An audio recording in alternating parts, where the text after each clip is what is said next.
रजनी को बचपन से ही पेंटिंग का बहुत शौक था।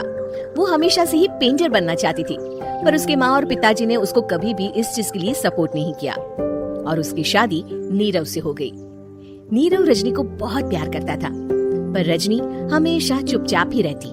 वो इस शादी से खुश नहीं थी। वो ये शादी नहीं करना चाहती थी। उसे तो हमेशा से पेंटर जो बनना था। अपने इस सपने को वो नहीं पूरा कर पाई, इसलिए वो हमेशा उदास रहती थी।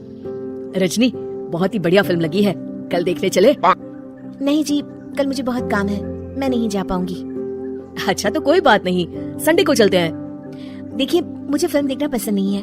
आपको जाना है तो चले जाइए। नीरव को मना करके रजनी वहाँ से चली जाती है और अपने बैग को खोलकर उसमें बंद पड़े ब्रश और कलर्स को देखकर रोने लगती है। रजनी, चलो ना कहीं बाहर खाने चलते हैं, कुछ तुम्हारी पसंद का। जी, मुझे नहीं जाना, मेरी तबीयत ठीक नहीं है। रजनी वहाँ से चली जाती है। नीरव को समझ नहीं आता कि रजनी उससे इतना दूर क्यों रहती है। वो जब भी उसके साथ वक्त बिताना चाहता है, रजनी कोई ना कोई बहाना बना देती है। एक दिन घर पर कोई नहीं था। रजनी घर का सारा काम जल्दी से खत्म कर लेती है। घर पर अकेले होने के कारण वो सोचती है कि वो आज पेंटिंग करेगी। वो अपने कमरे में जाकर पेंट ब्रशेस और कलर्स निकालकर जैसे ही कलर मिक्स कर रही होती है कि दरवाजे पर बेल बज जाती है। अब कौन आ गया इस वक्त? इतनी मुश्किल से तो मुझे पेंट करने का मौका मिला है। रजनी दरवाजा खोलती है तो उसकी सास अपनी सहेलियों के साथ खड़ी होती है और सब घर के अंदर आ जाते हैं। अरे बहू, सबको शरबत बनाकर पिला दे, बाहर तो बड़ी गर्मी है। जी। रजनी पेंट ना कर पाने से उदास हो जाती है। उसे गुस्सा भी आ रहा होता है कि उसने इस शादी के लिए हाँ क्यों कह दी। वो रसोई में जा रही होती है कि उसकी सास उसे रोकती है। बहू, सबके खाने का भी इंतजाम कर लेना, आज का लंच तो ये सब यहीं करेगी। हाँ। रजनी बिना कुछ कहे रसोई में चली जाती है। सबके लिए खाना बनाती है। सब खाना खाते हैं और रजनी घड़ी देखती है कि ये सब कब जाएंगे ताकि वो अपनी पेंटिंग कर सके। जब शाम होती है तब सब चले जाते हैं अपने घर। अरे बहू, सब तेरे खाने की तो बहुत तारीफ कर रहे थे, सबको बहुत अच्छा लगा खाना। आपको मुझे सुबह बताना चाहिए था ना कि आपकी सहेलियां आ रही है। पता भी है कितना वक्त लगा सारा खाना बनाने में।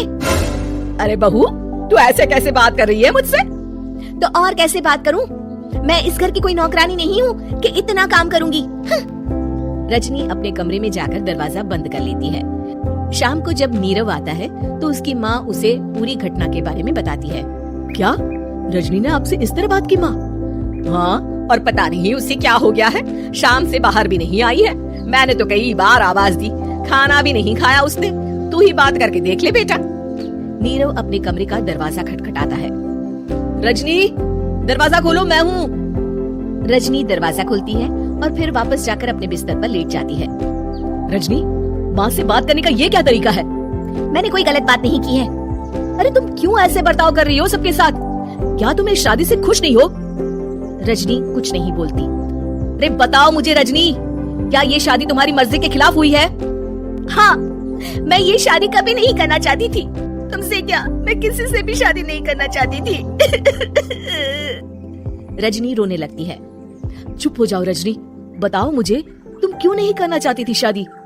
रजनी बेड के नीचे से अपने पेंटिंग्स, कलर्स, ब्रश, पेपर्स निकालती है। इतने में उसकी सास भी कमरे में आ जाती है।